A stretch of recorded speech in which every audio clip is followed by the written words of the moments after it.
remember last time I started with these three pictures here: the Fed funds market, the term funding markets, and the bond market here, and talked about the transmission of monetary policy from one to the other. Okay, that the Fed is sitting on top of the hierarchy of money and credit up here.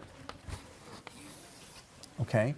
And that hierarchy is fluctuating over time, okay? So that you're moving to a boom and a crash here.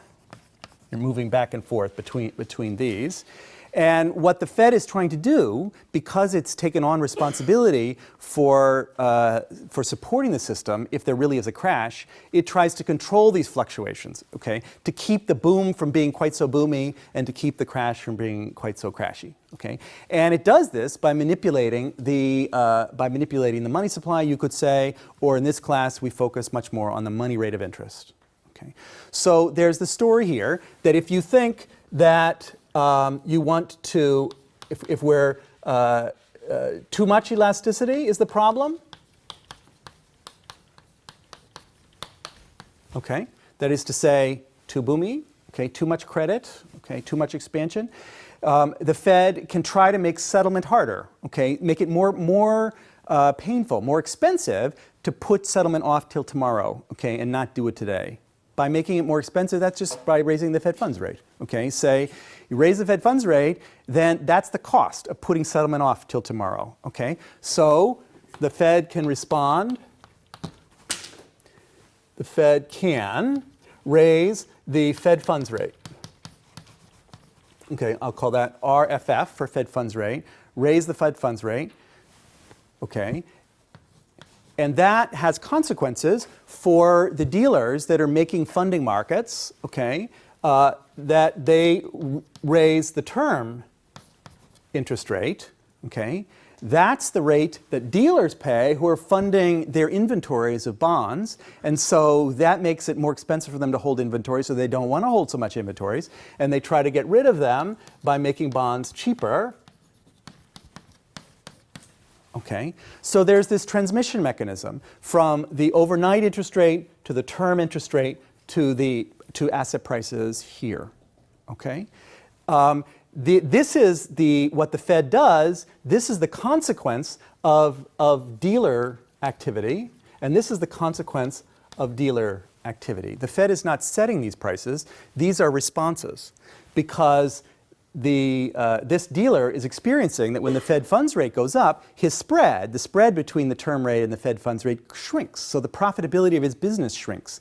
And so he says, I'm not going to do that much more business, or I'm only willing to expand my balance sheet more if I get a better rate, if I get a better term rate here. So that's the transmission mechanism. And similarly here, okay? These effects at the short end get transmitted. Now, what is the consequence of that may or may not be contraction of credit, okay? Contraction of credit, question mark. Okay? Certainly, if the Fed raises the short-term rate enough, okay, it can get some leverage on this system, okay? And it can cause contraction here, it can cause contraction here. But if it moves it a little bit, it may well be, in a boomy time, that people say, well, look, it's only another 50 basis points. Let's just raise it all 50 basis points and we're fine. Let's keep on going. Okay, so it's important to emphasize that the Fed's leverage over the system, the things it wants to control, right? It's trying to control this expansion of credit. But by changing the price here, it doesn't necessarily translate immediately into contraction of credit. And in a boom, there's a lot of stuff in the pipeline, and it can keep going for quite a while. The Fed knows this. That's why they try to sort of get a jump on it ahead of time and anticipate in the future and things like that. Okay. Eventually, maybe it will cause a contraction of credit because the Fed can raise this rate to the moon. Okay, and make an inverted yield curve, and that is to say, to make the dealer actions here unprofitable, not just not very profitable, but actively unprofitable. Okay, and one thing dealers will do if you make life unprofitable, they will stop dealing. Okay. Okay, they're not in this, to help their customers. They're in this to make a profit. So you can manipulate dealers by manipulating the profitability of dealing activity. That's what's going on here. So if the problem is too much elasticity, you can do this. If the problem is too much discipline,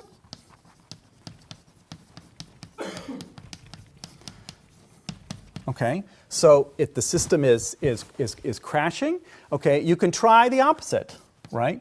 You can reduce the Fed funds rate, okay, and hope that that transfers into a reduction of the term interest rate, okay, and hope that transfers into an increase in the price of bonds. Through the same dealer profitability competition channels, okay? This is the story about transmission from short rates to term rates to bond prices, okay? The question is, will this lead to an expansion of credit?